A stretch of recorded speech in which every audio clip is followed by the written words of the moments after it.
Following that detention, which was a long spell, in December 2016,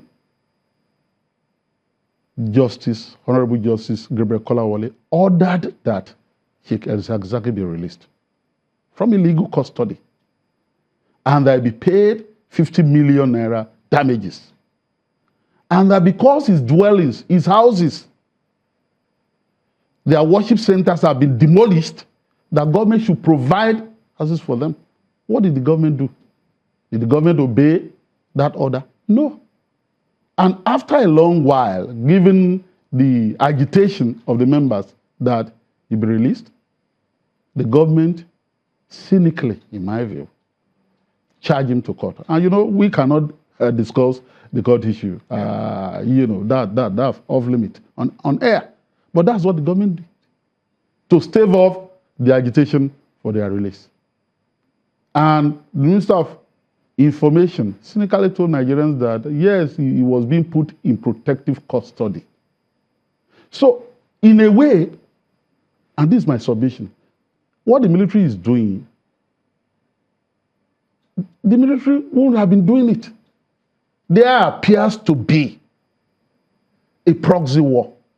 Proxy war. Between the Shiites and the Sunnis in Nigeria, between Iran and Saudi Arabia in the manner of speaking, in Nigeria. That is not what we should be doing. That is not our business as a people. Nigeria is a multi-religious country, and so there should be room for all shades of religious beliefs in our country. And so it is true that the Buhari administration is not the only administration that has been having problem with the Shiites. As a matter of fact, and it's on record, Abacha also detained El-Zakzaky. So it's true that this movement have been having running battles with the government and you know, military, civilians, and so we recognize that.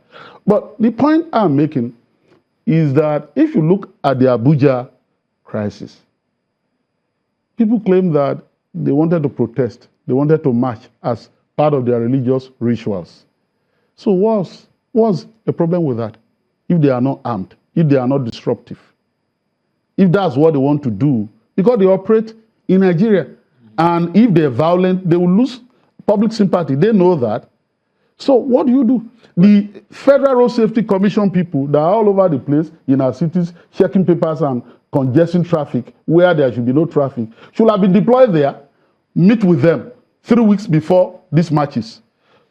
Sit down with them, talk about the logistics, where they needed to go, and so on. Plan this movement with them and allow them move. You know, so we shouldn't have this because, and I'll allow you, please, instructively, in all these clashes, in Kaduna, the force was so disproportional that we had no casualty on the side of the military. Not one soldier was killed against 347. In Abuja, we've been shown pictures of soldiers that were injured with catapult and all that, but no one soldier was killed. But on the other side, we also have casualties. So there's no way you're going to look at it that this can be justified. But you said something. You said this shouldn't have been allowed to happen.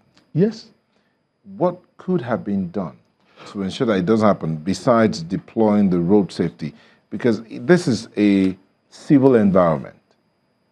It's not a war environment. And you heard the group captain talk about the military is meant to stop enemies of state. But this is a civil environment. So besides deploying... That's not the only thing the military does. That has become, with due respect to, that has become a cliche. That has become a pretext to justify, wittingly or wantonly, some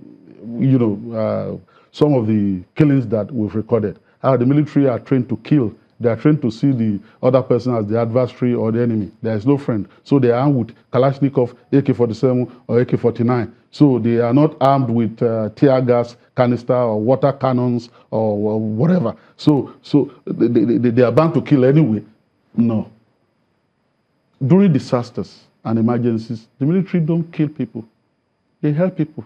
In flood disaster, we've seen that the Marines in the United States, were they killing the victims of that disaster? So the military is also trained to support civil authorities in moments of emergencies, not just by killing people. Soldiers have human kindness in them. Indeed, it is the height of human kindness to stake one's life to defend other people, realizing that you may be killed in the process. It's like embracing martyrdom. It's not easy for one to stake one's life. So we shouldn't be given the platitude that yes, the military people are trained to kill, so that's why they do these things anyway. What should have been done is this. And that's going to be my recommendation. Those who are adroit in organizing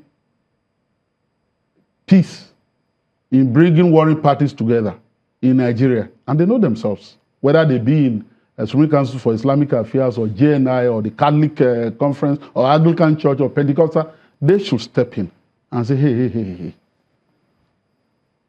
Mr. President, we need to help your administration get out of this intransigence. Because